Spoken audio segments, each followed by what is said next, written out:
तो कहानी शुरू होती है हमारे लड़के सू से, जो एक दिन वही करता है जो हर हाई स्कूल का लड़का सोचता है, अपने क्रश को प्यार का इजहार।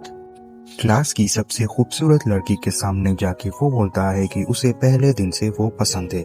लड़की थोड़ा हेसिटेंट एक्सप्रेशन के साथ खड़ी रहती है और हमारा सू तुरंत सोच लेता है कि उसे उसका वेट पसंद नहीं आया होगा। लड़की उसे पोलाइटली रिजेक्ट करती है, बोलती है कि तुम फनी हो, सेंसिबल हो, इसलिए नफरत करने का कोई रीजन नहीं है। लेकिन फिर आता है क्लासिक लाइन, मैं अभी पढ़ाई पे फोकस करना चाहती हूँ। भाई ये लाइन हर बार दिल पे लगती है। सू चुपचाप ये सुनता है, फिर दर्द भरे दिल से वापस अपने दोस्त के पास जाता है। दोस्त पूछता है, भाई क्या हुआ? सू की आंखों में आंसू होते हैं। वो रिजेक्ट होने की बात बता देता है। दोस्त को गुस्सा आता है क्योंकि उस लड़की ने कभी पढ़ाई में इंटरेस्ट दिखाया ही नहीं था। जब दोनों सैड वॉक कर रहे होते हैं तब एक बॉल हवा में उड़ती हुई सू की तरफ आती है। हमारा लड़का बिना देखे एक हाथ से बॉल पकड़ लेता है, जैसे कोई एनिमे का हीरो हो। आंसू भरी आवाज में सू अपने दोस्त से पूछता है, मैं इतनी मेहनत करता हूँ फिर भी मोटा क्यों हूँ? उसका दोस्त भी हैरान है, बोलता है, भाई तू स्पोर्ट्स में कमाल है, ज्यादा खाना भी नहीं खाता, रोज एक्सरसाइज भी करता है। अगर दुनिया में आधे लोग भी तेरी तरह मेहनत करें, सब फिट हो जाएंगे। दोस्त डॉक्टर के पास जाने का सजेशन देता है, लेकिन सू पहले ही कई बार डॉक्टर्स के पास जा चुका होता है। डॉक्टर्स बोलते हैं कि अगर इतनी मेहनत के बाद भी तुम्हारा वेट लॉस नहीं हुआ तो ये शायद जेनेटिक प्रॉब्लम हो। शाम को घर आकर सू एक फैमिली फोटो देखता है। उसकी माँ खूबसूरत है, लेकिन उसका बाप बचपन में दूध लेने गया था और कभी वापस ही नहीं आया। बाप एक कोरियन रेसलिंग लेजेंड था, जिसके पास इतनी ताकत थी कि दीवार पे पूरी ट्रॉफीज की लाइन लगी थी। माँ ने कभी बताया था कि उसका बाप ऐसा आदमी था जो सिर्फ सोच के ही मसल्स बना लेता था। सू फोटो देख के सोचता है, यार मैं इतनी मेहनत करता हूँ फिर भी कुछ नहीं बदलता। छोड़ो ये सलाद, आज कुछ टेस्टी खाता हूँ। लेकिन लास्ट मोमेंट पे उसका डिसिप्लिन जीत जाता है और वो अपना डाइट पे फॉलो करता है। रात को वो अपनी गाड़ी लेके बाहर निकलता है। रनिंग डिवाइस पे उसका पर्सनल रिकॉर्ड टूट जाता है। गुस्सा, दर्द और फ्रस्ट्रेशन में वो दौड़ता रहता है, बिना रियलाइज किए कि कितनी दूर आ गया है। तभी एक ब्रिज पे बैठा बुढ़ाऊ उसकी स्पीड देख के बोलता है, मोटे तेरे साइज के बंदे के लिए ऐसी मेहनत काफी इम्प्रेसिव है, शायद ये तेरे जीन्स का कमाल है।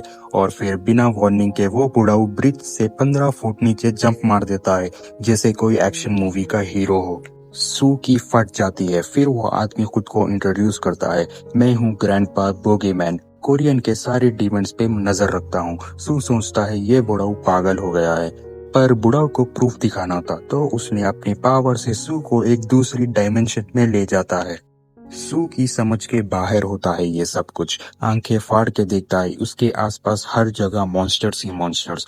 बुढ़ाऊ समझाता है, ये जगह है डीमन रेल्म, जो भी यहाँ आ सकता है वो डीमन है। वो बताता है कि पहले डीमंस को लोग भगवान जैसे मानते थे, लेकिन अब सब उसे सुपरस्टिशन मानते हैं। और 600 साल में एक बड़ा टूर्नामेंट होता है, जिसमें सब डीमन स्पीशीज अपने सबसे स्ट्रॉन्गेस्ट फाइटर को भेजते हैं, क्योंकि अब वक्त आ गया है करंट डीमन किंग को हराने का।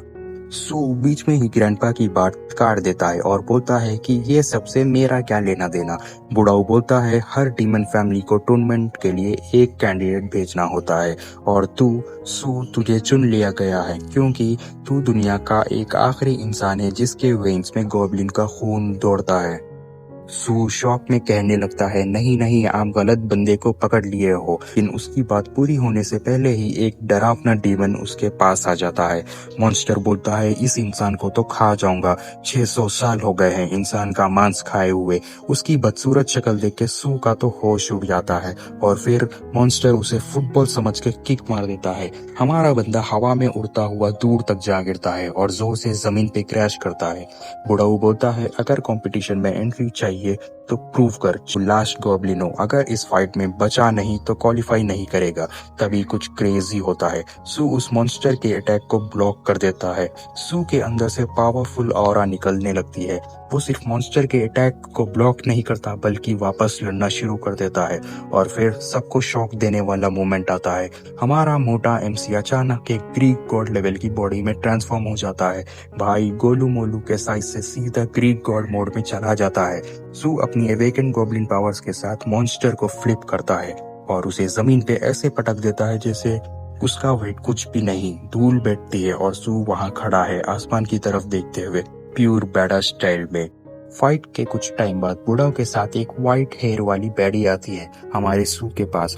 वो बैडी सू को बताती है कि फाइट के बाद वो बेहोश हो गया था, लेकिन एक्सपेक्टेड टाइम से पहले ही होश में आ गया।